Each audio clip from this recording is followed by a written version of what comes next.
오늘 주일 우리에게 주시는 하나님의 말씀은 마태복음 19장 16절부터 22절입니다. 제가 봉독해 드리겠습니다. 어떤 사람이 주께 와서 이르되 선생님이여 내가 무슨 선한 일을 하여야 영생을 얻으리이까? 예수께서 이르시되 어찌하여 선한 일을 내게 묻느냐? 선한 이는 오직 한 분이시니라. 네가 생명에 들어가려면 계명들을 지키라. 이르되 어느 계명이오니이까? 예수께서 이르시되 살인하지 말라, 간음하지 말라, 도둑질하지 말라, 거짓 증언하지 말라, 내 부모를 공경하라, 내 이웃을 내 자신과 같이 사랑하라 하신 것이니라. 그 청년이 이르되 이 모든 것을 내가 지켰사온데 아직도 무엇이 부족하니까? 예수께서 이르시되 내가 온전하고 잘진대 가서 내 소유를 팔아 가난한 자들에게 주라. 그리하면 하늘에서 보화가 내게 있으리라.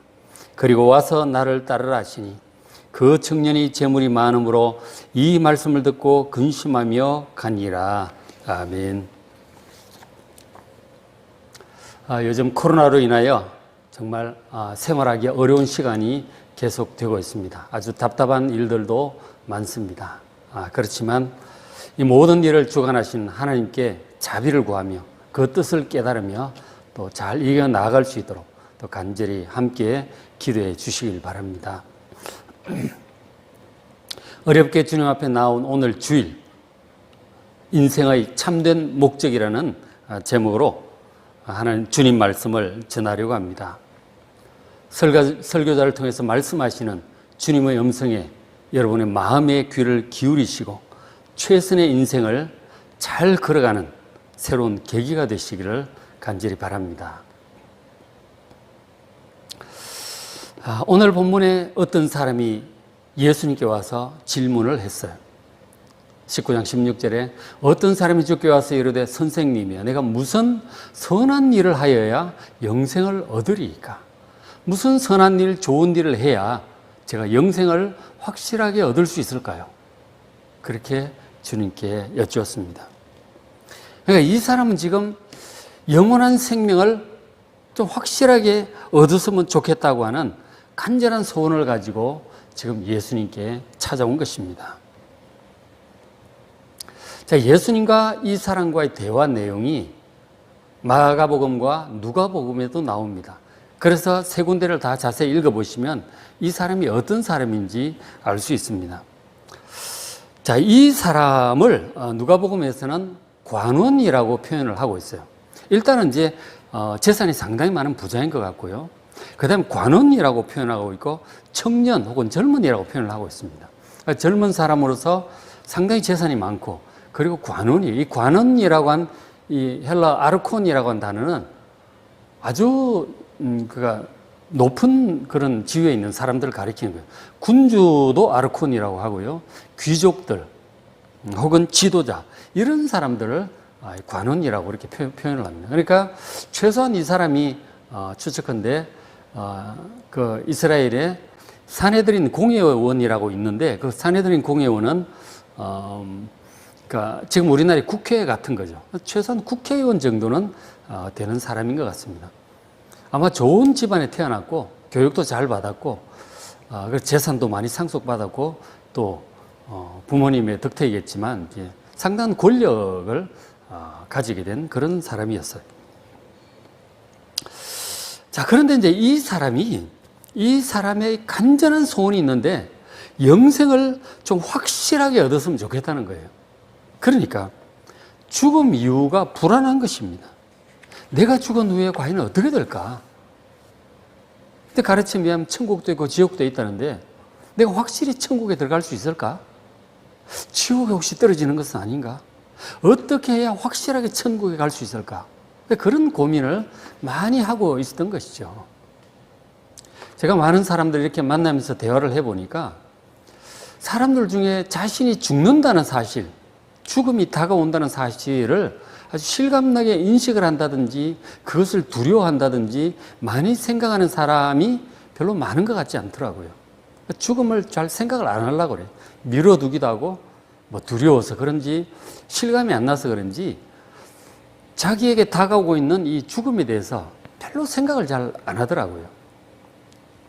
그런데 때때로 뭐 초등학생 중에도 제가 본 적이 있고, 뭐 젊은이들 중에서도, 연세 드신 분 중에서도 자기에게 다가올 죽음을 생각하면 상당히 두렵다고 하는 그런 얘기를 하는 분들을 가끔 본 적이 있습니다. 죽음을 실감을 하는 거죠. 그것을 굉장히 두렵게 여기고 있습니다. 과연 죽으면 어떻게 되나? 잊혀진다는 것이 두렵다. 이런 사람도 있고, 소멸된다는 것이 두렵다. 그런 사람도 있고, 얘기를 하더라고요. 그런가 하면 우리는 또 그런 얘기를 듣잖아요. 죽은 이후에 천국과 지옥이 있다는 얘기를 듣는데, 과연 내가 천국에 들어갈 수 있을까? 지옥에 떨어지는 것은 아닐까? 어떻게 해야 확실하게 천국에 들어갈 수 있을까? 이런 고민을 하는 것이죠. 이 부자 청년 관원도 그런 고민을 많이 하는 사람이었던 것 같습니다. 자, 그렇게 고민을 하던 차에 시골 나사렛 출신의 이 랍비 예수가 천국과 영생에 대해서 많은 얘기를 해준다는 소문을 들었어요. 그래서 이 사람이 자신의 지위와 재산 이런 것들에도 불구하고 그 시골 출신 뭐 가난한 랍비에 뭐가 있겠습니까마는 그분에게 뭔가 이 영생에 관한 확실한 얘기를 좀 들을 수 있을까 해서 간절한 마음으로 찾아왔던 것이죠. 자, 이 사람은 이런 이제 마음을 가지고 예수님 찾아왔는데 이 시점에 여러분께 질문합니다. 여러분은 지금 마음속에, 마음 중심에 어떤 소원이 있습니까? 여러분 지금 무엇을 이루고 무엇을 얻기 위해서 열심히 노력하고 계십니까? 어떤 사람들의 가족의 행복을 위해서 살아가더라고요. 어떻게 해야 우리 가족이 행복하게 살 수 있을까? 그런가 하면 또 어떤 사람들은 직장과 사업에서의 성공을 원하여 열심히 일하는 사람들도 많이 있죠. 또한 자신의 분야에서 더 나아지고 더 높은 자리에 올라가기 위해서 열심히 하기도 합니다. 그런가 하면 어떤 분들은 정말 영적이고 믿음이 좋아 자신이 맡은 사명을 감당하고 자신의 교회 부흥을 위해서 정말 헌신적으로 수고하고 마음 쓰는 그런 분들도 있어요. 자, 우리가 지금 수고하는 이 모든 것들이 무엇이 되었든지 간에 자신이 원하는 바, 계획했던 바를 성취하기 위해서 열심히 노력하며 살아가고 있을 것입니다.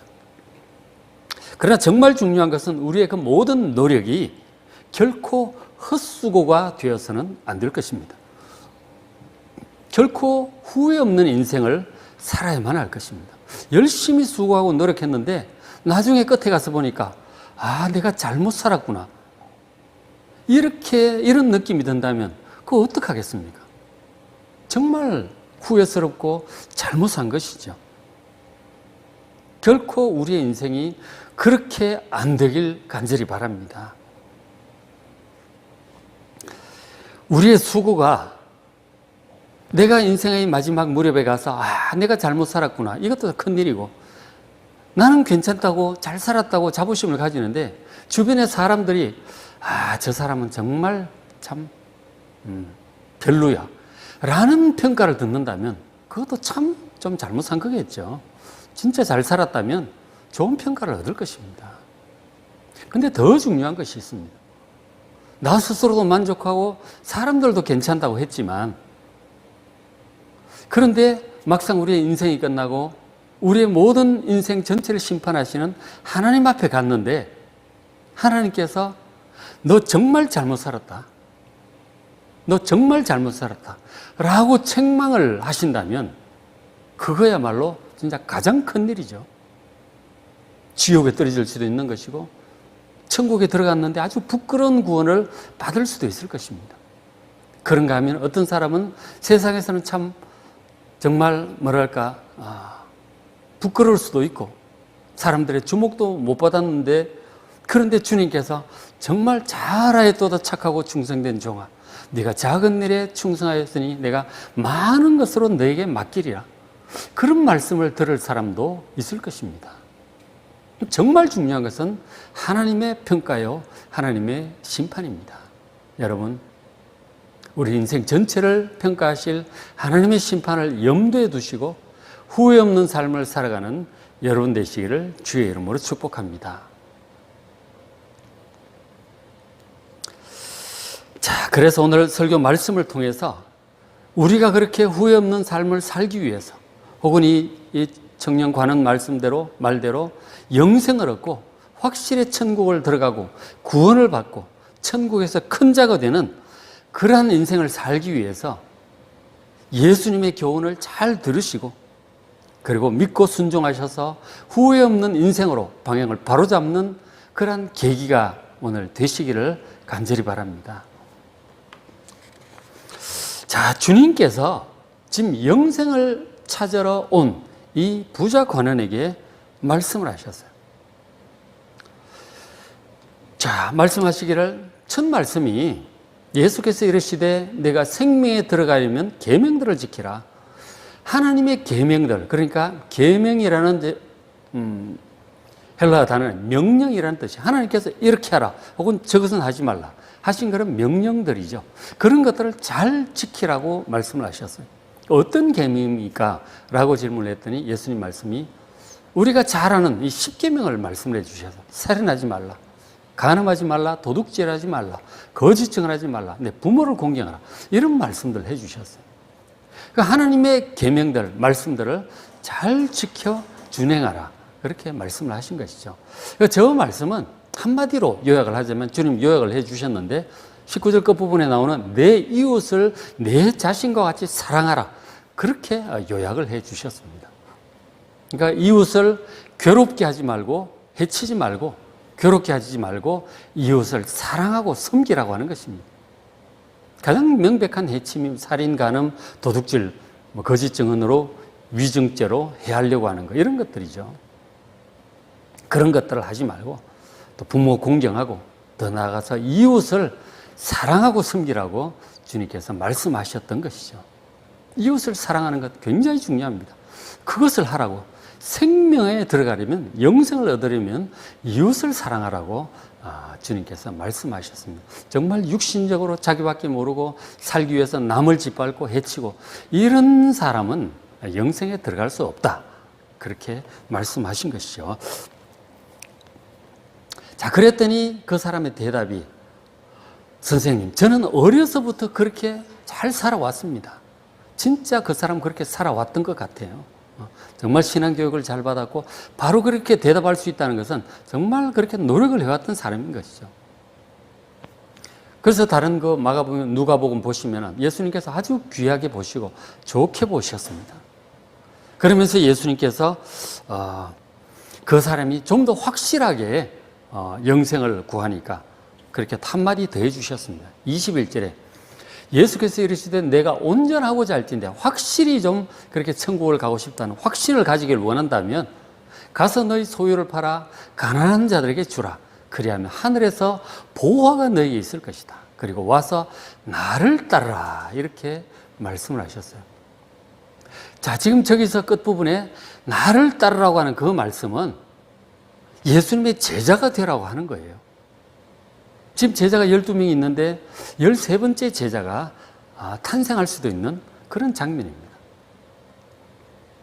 이 사람이 예수님의 부르심을 듣고 마태처럼 정말 다 내려놓고 다 그렇게 예수님을 따랐더라면 제자가 이제 13명이 되었을 수도 있겠죠. 자, 그렇게 말씀을 하셨는데 자, 주님께서 지금 저 말씀에 대해서 너희 소유를 다 팔아 가난한 자들에게 주라는 저 말씀에 대해서 우리 많은 사람들이 부담을 느낍니다. 아니, 재산 다 팔고 전부 그렇게 신학하라는 얘기인가? 재산 다 팔려고 하면 누가 저래가지고 예수를 믿을 수 있을까? 굉장히 부담스럽게 생각을 많이 하는 그런 구절입니다. 자, 그런데 지금 예수님께서 모든 사람에게 저렇게 말씀하신 것은 아니에요. 제자들한테 그런 식으로 다 팔고 가난한 자들 주고 오라 그런 식으로 말씀하지 않으셨죠. 일단 저 사람에게는 예수님께서 저렇게 말씀을 하셨습니다. 지금 예수님께서 저 사람에게 하시는 말씀의 참된 의미는 우리가 성경에서 많이 강조하고 예수님께서도 강조를 하셨는데 그러니까 마음을 다하고 힘을 다하고 뜻을 다하여 그리고 심지어 재산과 생명까지 다하여 주 너의 하나님을 사랑하라 그런 뜻입니다. 재산보다 생명보다 어떤 것보다 하나님을 사랑하라고 하는 그런 뜻이죠. 지금 저 사람 같은 경우는 특별히 이 재산에 대한 이 집착이 하나님에게 대한 사랑보다 훨씬 큰 겁니다. 그거를 지금 지적을 하신 거죠. 하나님보다 더 사랑하고 의지하고 추구하는 것이 있다면 그것이 우상이잖아요. 우상 숭배하지 말라고 주님께서 지금 말씀을 하고 계시는 것입니다. 그 사람에게는 특별히 그렇게 하셨죠. 아브라함 같은 경우는 너희 아들 이삭을 번제로 바치라고 또 그렇게도 말씀하셨죠. 그러니까 우리 속에 우상들이 있는 것이죠. 그것이 우리로 하여금 전심으로 마음과 뜻을 다해서 목숨을 다해서 하나님을 경외하고 사랑하고 섬기는데 이게 장애가 되는 것입니다. 그래서 주님께서 그 부자 관원에게 그렇게 명령을 하셨던 것이죠. 자, 우리가 돈을 벌기 위해서 일이 잘 되다 보면 또 하나님과 멀어지잖아요. 예배도 멀어지고 그런다든지, 혹은 우리가 신앙생활을 하는데 신앙생활 목적이 그것을 통해서 우리가 축복을 받고 돈도 참 많이 벌고 그랬으면 좋겠다는 마음으로 신앙생활을 한다면 이건 주객이 바뀐 것입니다. 올바른 신앙생활이 아닌 것이죠. 자, 저런 말씀을 했더니 그 부자 관원이 그 말씀을 듣고 걱정을 하다가 결국은 포기하고 돌아갑니다. 22절에 그 청년의 재물이 많음으로 재산이 상당히 많은 것이죠. 이 말씀을 듣고 근심하며 돌아갔습니다. 자, 그 쓸쓸하게 돌아가는 그 사람의 뒷모습을 보면서 주님께서 말씀하시기를 23절에 예수님께서 제자들에게 말씀하십니다. 내가 진실로 내게 이르노니 부자는 천국에 들어가기가 어렵다. 참 어렵다. 그렇게 말씀을 하셔. 너무 이 집착이 강한 거죠. 그래서 딱 자기 마음에서 하나님이 정말 주인이 되어야 되고 가장 중요한 존재가 되어야 되는데 그게 하나님, 물질 아래에 있는 거죠. 하나님이. 그게 이제 문제가 되고 그게 우상시 되는 것이죠. 그러나 어쨌든 참 저 말씀이 우리로서는 늘 부담이 되는 것은 사실입니다. 참 어려운 말씀이 아닐 수 없습니다. 그러나 저 말씀을 우리가 부담된다고 해서 그냥 덮어놓고 지나가고 무시해서 될 말씀은 아니에요. 지금 우리의 구원과 영생과 관련해서 저 하신 말씀이기 때문에 여러분 예수님을 진실로 믿는다면 신중하게 생각하고 고민도 좀 해보시기 바랍니다. 나는 어떻게 하라고 하시는 건가? 무엇을 하라고 하시는 건가? 영생을 얻기 위해서 나는 어떻게 해야 되는가? 고민도 좀 해보시기 바랍니다. 일단 예수님 말씀은 이웃을 네 자신처럼 사랑하고 하나님을 마음과 뜻과 힘을 다해 재산까지, 재산보다 더, 생명보다 더 하나님을 사랑하라고 하는 두 가지죠. 하나님 사랑, 이웃 사랑. 영생을 얻기 위해서 두 가지를 좀 심각하게 생각해 보시길 바랍니다. 자, 근심 가운데 돌아간 그 사람에게, 그 사람에 비해서 예수님의 제자들은 달랐어요. 저 말씀을 듣고 베드로가 바로 대답합니다. 이에 베드로가 대답하여 이르되 보소서 우리가 모든 것을 버리고 주를 따라 싸운데 그런즉 우리가 무엇을 얻으리까? 실제로 제자들은 아마 부자 관원처럼 재산이 많지는 않았겠지만 그래도 배도 버려두고 건물도 버려두고 직업도 버려두고 부모까지 가족들 떠나서 지금 예수님이 제자로 따라온 거잖아요. 진짜 자기들 수준에서 모든 것을 버리고 주님을 따라왔어요. 제자가 되었어요. 자, 그렇게 우리는 했는데 우리가 무엇을 얻을 수 있을까요? 잘했다고 생각이 되는 거죠. 과연 그럼 우리 앞에 뭐가 기다리고 있을까? 무엇을 얻을 수 있을까? 그런 이제 기대감을 가지고 예수님께 여쭈었습니다. 자, 그런데 이제 우리가 여기서 또 한 가지 또 오해해서는 안 될 것이 하나 있습니다. 자, 그러니까 우리가 모든 것을 버리고 예수님을 따른다고 하는 것은 지금 우리가 가지고 있는 재산 팔고 신학교 들어가서 목사가 되라고 그렇게 말씀하시는 것은 아닙니다. 저도 목사지만 아무리 목사일지라도 여전히 마음 중심에 하나님 나라보다 세상 영광을 더 구하고 목사직을 통해서 명예와 돈을 얻을 수 있을 것이라고 생각하고 한다면 그것은 여전히 버리지 못하고 붙들고 있는 것이죠. 그러나 반대로 우리가 사업을 하고 직장을 다니고 또 가정주부로 열심히 식구들을 섬기는 성도가 자신의 마음과 힘을 다해서 하나님을 사랑하고 천국과 영생을 간절히 소망하며 모든 일을 하나님 중심으로 한다면 그 사람은 이미 모든 것을 버리고 예수님을 따르는 제자인 것입니다. 그러니까 중요한 것은 겉모습의 문제가 아니라 마음 중심의 문제인 것입니다. 여러분, 자신의 중심을 잘 살펴보시기 바랍니다. 주님께서는 우리의 중심을 너무나 잘 알고 계세요. 사람들은 모르지만 중심을 보시는 하나님, 우리 주님 앞에서 정말 모든 것을 버리고 마음으로 내려놓고 하나님의 뜻을 따라, 하나님의 뜻이라면 정말 순교에 가고도 하고 물질도 주님 명하시면 주님 명에 따라 순종해 쓰기도 하고 그리고 우리가 이것도 하고 저것도 하는 것입니다. 그렇게 전심으로 주님을 따르는, 하나님을 따르는 여러분 되시길 바랍니다. 자, 그래서 예수님께서 말씀을 이렇게 하셨는데, 자, 지금 이제 무엇을 얻으리까 하고 베드로가 물었을 때 예수님께서 대답해 주셨어요. 과연 뭐가 있을까요? 여러분 생각에? 자, 28절에 예수님 대답하셨죠. 예수께서 이르시되 내가 진실로 너희에게 이르노니 세상이 새롭게 되어 인자가 자기 영광의 보좌에 앉을 때 그때 너희도 보좌에 앉을 것이다. 그렇게 말씀을 하셨어요. 자, 세상이 새롭게 될 때가 어느 때이겠습니까? 세상이 새롭게 된다고 하는 것이 어떤 사람들은 정말 이 부정부패가 많은 이 세상에 그리스도인들이 대통령도 되고 국회의원도 되고 권력도 잡아서 정말 선한 법을 만들어 세상에 정의가 실현된다면 바로 그런 세상이 새로운 세상이 아니겠는가? 하나님의 뜻이 실현된 하나님의 나라가 아니겠는가? 그렇게 말을 하는 사람도 있습니다. 그러나 여러분 역사를 돌아보십시오. 정말 로마 제국이 그렇게 기독교를 박해하다가 콘스탄티누스 황제 이후 기독교가 공인되고 더 나아가서 기독교가 로마의 국교가 됩니다. 황제도 기독교인이요, 모든 공직자들이 기독교인이 됩니다. 교회, 주교들의 다스림과 가르침을 받으면서 그렇게 사는 진짜 기독교 세상이 되었어요. 그러나 과연 그때 하나님의 나라가 실현되었다고 보십니까? 여전히 부정과 부패가 있고 죄악이 있었던 곳이에요.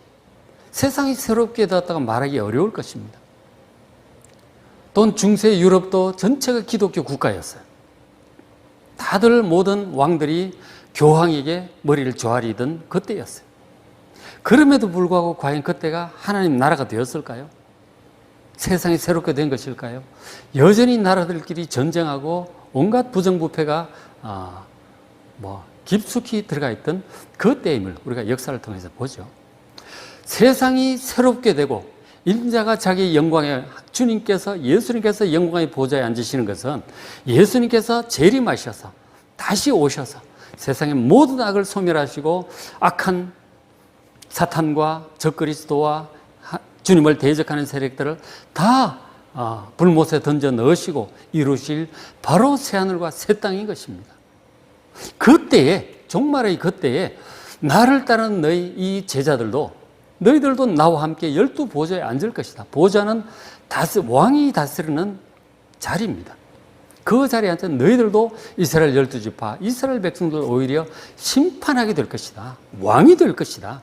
그렇게 말씀을 하셨던 것이죠. 지금 업으로서 배를 버리고 그물을 버리고 가족을 일단 뒤에 두고 지금 와서 예수님의 제자가 된 것, 이것이 참 세상적으로 볼 때는 별거 아닌 것 같지만 정말 하나님 나라 기준으로 볼 때는 정말 귀한 것입니다. 그래서 예수님과 함께 영광의 보좌에 앉아 사람들을 판단하고 다스리는 그런 위치에 앉게 될 것이다. 모든 것을 버리고 주님을 따른다고 하는 것이 얼마나 영광스러운 일인지 모릅니다. 그 부자가 하느니 지금 이 세상에서 누리고 있는 그 영광과 권세와 비교할 수 없는 엄청난 권세와 영광을 우리가 새하늘과 새 땅에서 주님께로부터 받아 누리게 될 것입니다. 어떻게 하는 사람이 정말 이웃을 자신과 같이 사랑하고 마음과 힘을 다하고 재산과 생명을 다하여 하나님을 전심으로 사랑하며 섬기는 사람이 될 때에 저렇게 될 줄로 믿습니다. 여러분, 그래서 예수님 저 말씀을 진실로 믿으시기 바랍니다. 실감 안 난다고, 마음에 와닿지 않는다고, 내 관심 없는 것이라고 저렇게 좀 대충 넘어가지 마시고 신중하게 생각하시기 바랍니다. 우리의 구원과 영생, 바로 영원한 그 땅에서의 우리의 지위, 이런 것들을 말씀하는 너무나 중요한 일입니다.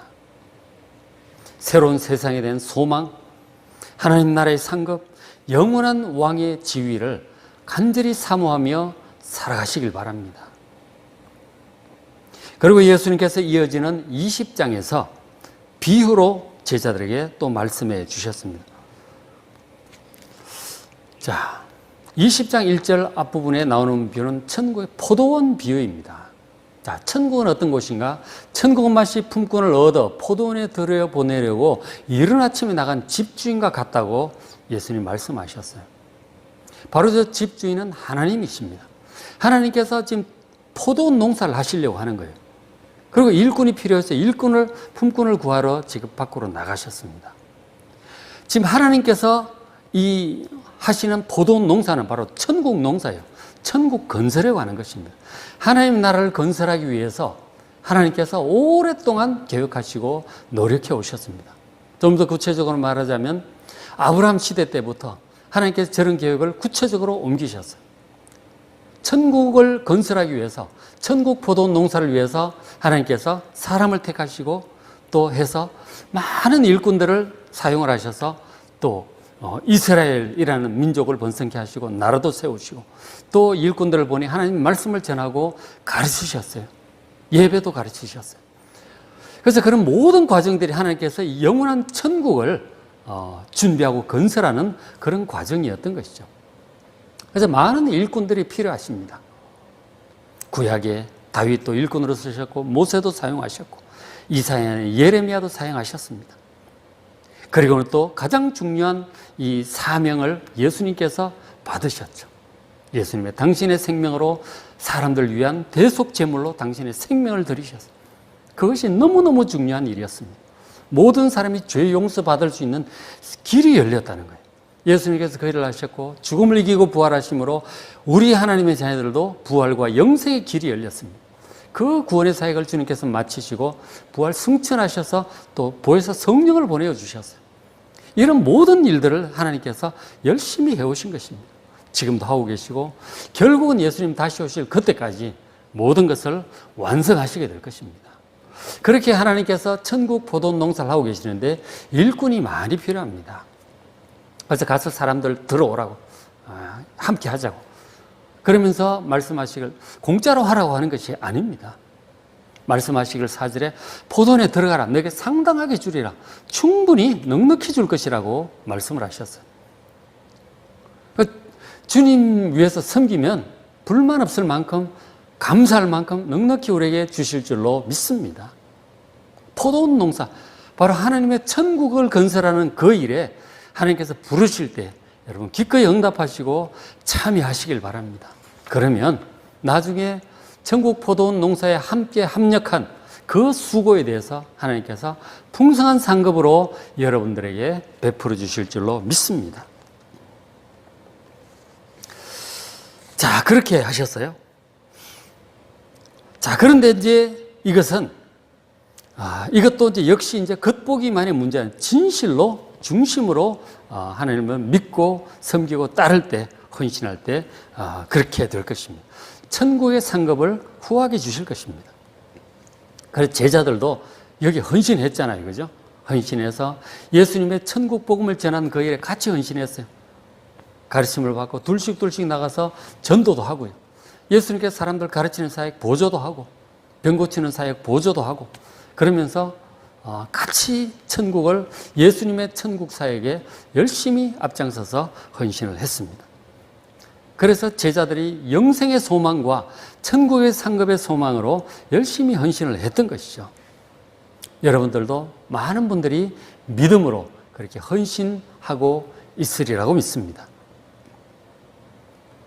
자, 그런데 이 제자들이 그렇게 자기의 모든 것을 다 버리고 예수님을 진심으로 따랐어요. 그리고 예수님의 가르침도 누구보다도 많이 받았습니다. 그러나 이 제자들도 한순간에 믿지 않는 자들처럼 육신적인 그 관심사에 빠질 때도 있었어요. 인간인지라. 참 그런 것 같아요. 자, 보니까 20장과 20절에 보니까 세베대 아들들의 어머니가 아들들을 데리고 예수님께 와서 무엇을 요청합니다. 세베대 아들들은 누구냐면 야고보와 요한 형제입니다. 예수님께 가장 사랑을 받던 제자 중에 두 사람이죠. 야고보와 요한 형제였어요. 그런데 그 두 형제가 어머니와 함께 와서 예수님께 뭔가 부탁을 하는 거예요. 무슨 부탁을 했느냐면 21절에 무엇을 원하느냐 그랬더니 나의 두 아들 야고보 요한을 주의 나라에서 좌우편에 앉게 해달라고 그렇게 요청을 한 것이죠. 여러분, 저 주의 나라가 무엇이겠습니까? 천국일까요? 장차를 새하늘과 새 땅일까요? 아닙니다. 지금 저 어머니가 야고보 요한이 말하는 주의 나라는 예수님께서 이 다윗의 후손으로 오셨고 메시아로 오셨고, 그래서 바로 예언된 그 메시아일진데 예수님께서 자기들의 지금 이스라엘 나라를 지금은 뭐 로마의 압제하에 연약한데 이 로마 세력을 몰아내고 나라를 독립시켜서 옛날 다윗 시대처럼 강력한 나라를 재건할 것이라 그렇게 믿고 있는 것이죠. 이 땅에서 이 이스라엘이 강력한 나라를 독립국가를 이룰 거라고 믿습니다. 그 왕이 예수님이고, 그렇게 되면 자기들도 이제 좌우편에 좌정성, 우정성을 달라는 것이죠. 베드로를 제치고 말해요. 그런 인사청탁을 하러 온 것이죠. 그러니까 세상 영광을 구하는 그런 마음에 또 한순간 이렇게 갑니다. 그러니까 예수님이 영생에 대한 말씀도 듣고 그런 것도 생각하다가 또 세상 사람들 얘기를 들어보면 예수님이 왕이 되지 않을까, 또 그런 생각을 하는 것이죠. 그래서 그렇게 될진데 우리가 좀 어차피 다 12제자들이 뭔가 한 자리 할 생각들을 지금 기대를 가지고 있는 거죠. 그러니까 두 형제가 그렇게 된 얘기가 나중에 흘러나가가지고 이 10제자들도 엄청 분이 여깁니다. 아마 10제자들이 영생에 대한 관심으로 가득 차 있었다면 그런 것들 세속적이라고 좀 이랬을 텐데, 10제자들도 분이 여긴다는 것은 똑같은 마음을 가지고 있었다는 것이죠. 다 한 자리 차지하려고 있는데 너희 둘만 잘났냐 그러고 막 참 화를 내고 욕을 했던 것이죠. 자, 참 다들 똑같아요, 그죠? 다들 똑같이 세상 영광을 구하고 세속적입니다. 그러나 사실 우리 마음에도 저런 것이 다 있잖아요. 우리 마음에 다 있습니다. 돈을 좀 더 많이 벌었으면 좋겠고, 좀 더 높은 자리에 올라갔으면 좋겠고, 좀 더 힘 있는 자리에 올라갔으면 좋겠다는 마음이 대부분 우리 그런 마음을 가지고 있죠. 육신을 가지고 있는 사람으로서 뭐 당연할 수 있습니다. 그러나 예수님께서는 그것은 이 땅에 다 두고 가는 것이고, 정말 너희들이 바라보아야 될 것은 하늘나라고 천국이고 하나님 나라라고 영생이라고 계속 말씀을 하고 있는 것입니다. 물론 우리의 관심은 육신적이라 이 종종 땅의 일에 관심을 가지고 그렇게 하지만, 그러나 정말 우리가 마음 써서 바라보아야 될 것은 하늘나라고 천국임을 여러분 기억하시길 바랍니다. 우리가 믿음으로 이 천국을 딱 바라보고 신앙생활 하다가도 한순간에 또 땅을 바라보고 땅의 것을 구하는 그런 마음이 자꾸 되곤 합니다. 위로 마음이 올라가다가 땅으로 또 떨어지고, 위로 올라가다가 또 땅으로 떨어지고, 정말 땅이 잡아당기는 중력이 너무너무 강한 것 같아요. 주님께서 다시 오셔서 올라오라고 하실 때, 주님, 전 땅이 좋습니다, 이러고 못 올라가겠다고 하면 그거 어떡합니까? 참, 그것도 큰일이죠. 주님께서 바로 내려오시겠다고, 우리의 구원을 완성하기 위해 오시겠다고, 주님 좀 더 있다 오십시오. 저는 할 일이 많습니다. 아직 못 해본 것도 많고요. 좀 더 놀아야 되고요. 할 일도 많고요. 주님 천천히 있다 오십시오. 이러면 안 되지 않겠습니까? 마라나타, 주여 어서 오시옵소서. 주님의 오심을 간절히 사모하는 여러분 되시길 바랍니다. 우리의 중심이 땅에서 지금 하늘로 옮겨져야 될 줄로 믿습니다. 주님께서는 계속해서 우리에게 그래서 천국 얘기를 하시고 하늘나라 얘기를 하시고 영생 얘기를 하시는 것입니다. 우리가 너무 땅의 나라, 이 육신에 마음이 가 있기 때문에 여러분 예수님의 말씀을 진지하게 들으시기 바랍니다. 진지하게 들으시기 바랍니다.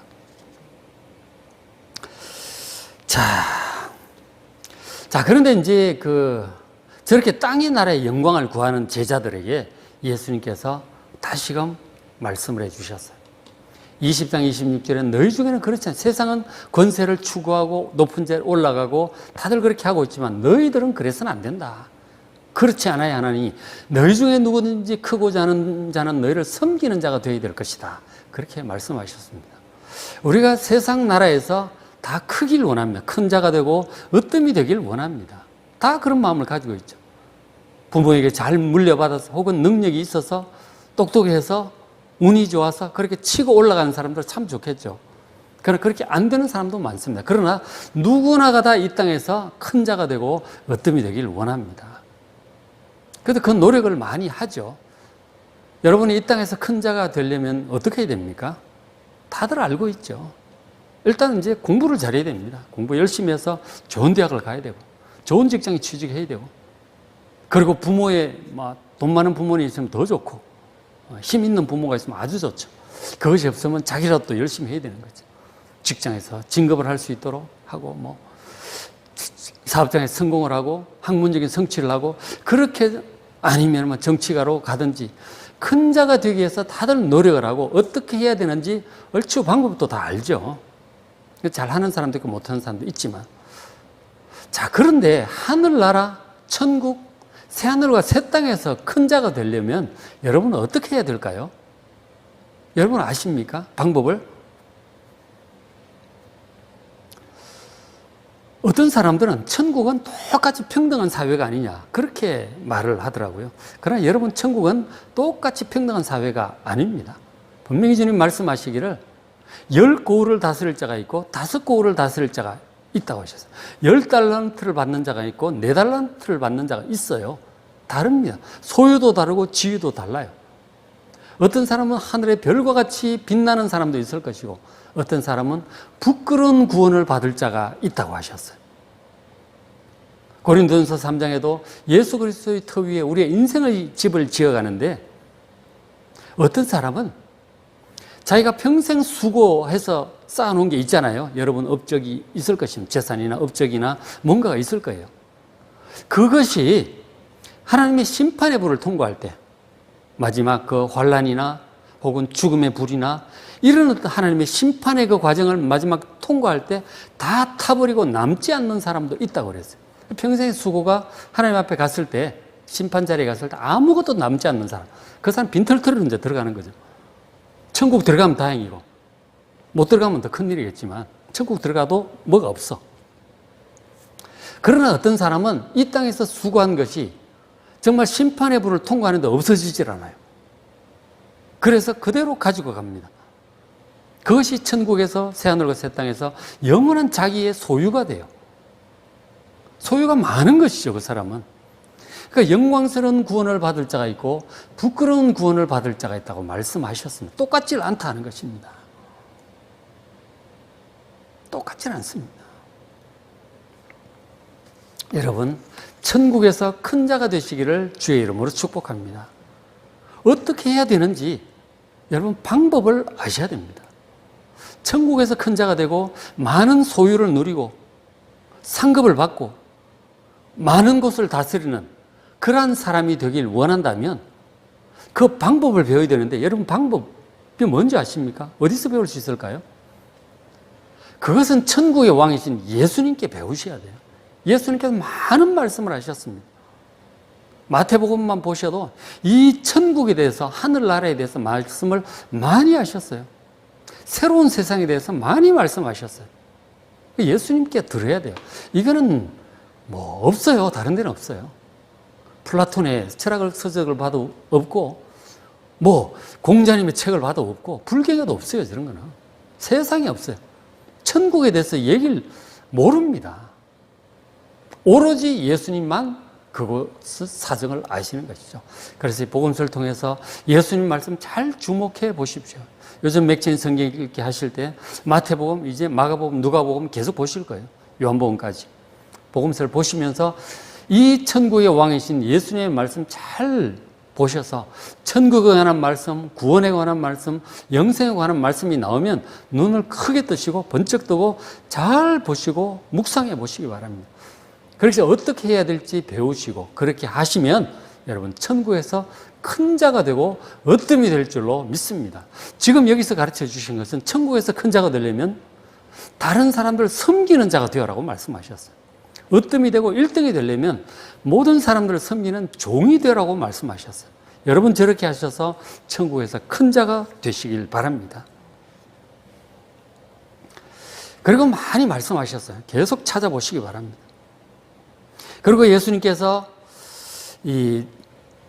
또 하나 더 말씀을 해 주셨는데, 천국에서 큰 자가 되려면 아까 이제 말씀하셨던 바 천국 포도원 농사에 여러분 헌신하시기 바랍니다. 그럼 하나님께서 상당하게 갚아주실 거라 그랬잖아요. 이 천국을 세워가는 이 사역, 과연 내가 무엇을 해야 될지 여러분 기도해 보시고 주님 뜻을 분별하시고 헌신하시길 바랍니다. 성경을 보시고 또 교회 생활 하시면서 지도를 잘 받아 이 천국 하나님께서 무엇을 지금 하고 계시는지, 예수님께서 무엇을 하고 있는지, 나는 무엇을 하면 될지 주님의 인도하심을 따라 헌신하시길 바랍니다. 저는 목사로 설교자로 이렇게 헌신하고 있습니다.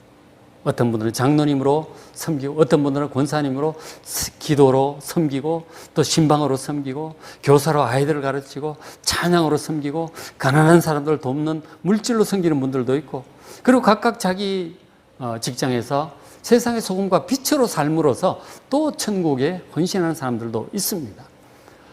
여러분들이 어떤 위치에 있든지 자신의 직분과 직업과 사명과 은사를 따라서 천국 일에 헌신함으로 하나님의 상급을 받는 여러분 되시길 바랍니다.